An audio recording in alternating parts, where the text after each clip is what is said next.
అందరికీ నమస్కారం అండి.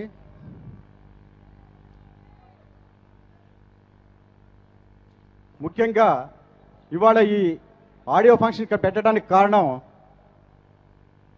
సినిమాలంటే సినిమా రిలీజ్ మాత్రమే సామాన్య ప్రేక్షకుల దగ్గరికి వెళ్తున్నాం. మిగతా ఫంక్షన్స్ అన్నీ కూడా ఒక ఏసీ ఫంక్షన్ హాల్స్లోనో ఏసీ ఆడిటోరియంస్లోనో మీకెవరికి తెలవని ప్లేసుల్లో జరుగుతూ ఉన్నాయి. అటువంటి ఫంక్షన్స్ కూడా ఒక సామాన్య ప్రేక్షకుడు ముందు జరపాలన్న ఒక సంకల్పంతో భవ్య క్రియేషన్స్ ముందుకెళ్తోంది. దానికి నాందిగా లౌక్యం విజయవాడలో, సౌఖ్యం ఒంగోలులో, మా వచ్చే బ్యానర్లో నెంబర్ 7 పిక్చర్ మా జిల్లా ఖమ్మంలో జరపడానికి నిశ్చయం జరిగింది.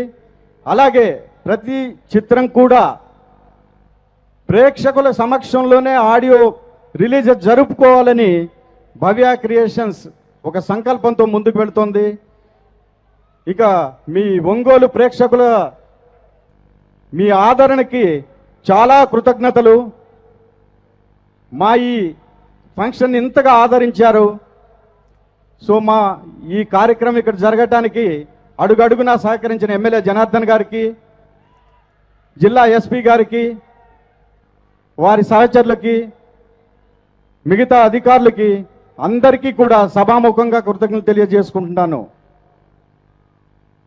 అలాగే మీరు ఈ బ్యానర్కి ఇస్తున్న ఈ ప్రోత్సాహాన్ని ఇలాగే కొనసాగిస్తారని మనసారా కోరుకుంటున్నాను.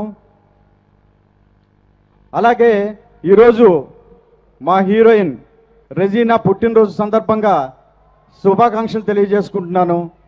ఇక మా హీరో గోపీచంద్ విషయానికి వస్తే, నేను ప్రత్యేకంగా ఈ బ్యానర్ తరఫు నుంచి గోపి గురించి చెప్పవలసిన పెద్దగా లేదు. మీ అందరికీ నాకన్నా ఎక్కువ తెలుసు, మాకున్న అనుబంధం.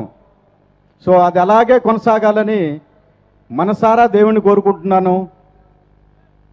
సో గోపికి కూడా కెరీర్ చాలా బ్రైట్గా ఉండాలని, మరిన్ని మంచి చిత్రాలు చేసి ఒక మంచి స్థాయికి ఎదగాలని కోరుకుంటున్నాను. అలాగే ఈ చిత్రానికి పనిచేసిన నటీనటులకి, సాంకేతిక నిపుణులకి పేరున కృతజ్ఞతలు తెలియజేసుకుంటున్నాను. భవ్య క్రియేషన్స్ అంటే ఎక్కడ ఏ మూల ఫంక్షన్ పెట్టినా కూడా వాళ్ళు శ్రమ అనుకోకుండా ఈ రోజు వరకు వాళ్ళు సహకరిస్తూనే వస్తున్నారు. ఇదే సహకారం వాళ్ళ నుంచి నేను ముందు కూడా ఆశిస్తున్నాను. Thank you very much.